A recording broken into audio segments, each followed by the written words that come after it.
ogaado ruuxii lagu soo eedeeyo musuqmaasuq in la horkeeni doono garsoorka inuu halkaas la horkeeno garsoor inuu halkaas ka helayo inuusan ka heli doonin halkaas hiilo baalmarsan sharciga uuna wajihi doono ciqaab sharcigu saarayo iyadoo aan looga naxariisan doonin.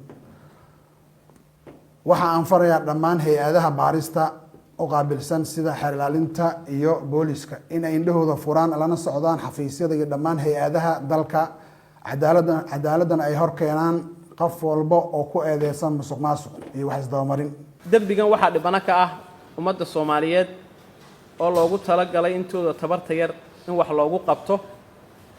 taariikhda uu dembigana dhacay waxay ahayd 2017 2018 2019 iyo 2020 goobtuna waxay ahayd uu ka dhacay xaafadda March ee degmada Waabari degmada Yaaqshid iyo xafiiska xisaabiyaha guud ee dawladda federaalka Soomaaliya iyo sidoo kale wasaaradda caafimaadka ee dawladda federaalka Soomaaliya.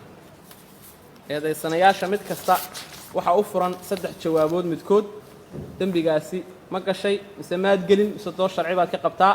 labada dambe waxa kaaga jawaabi kara qareenkaaga si waafaqsan qodobka 104 faqradiisa labaad ee xeerka habka ciqaabta Soomaaliya. maxkamaddu waxay markay dhageysatay dooda is-hortaaga qareenada si waafaqsan qodobka 105 sidoo kale maxkamaddu markay dhageysatay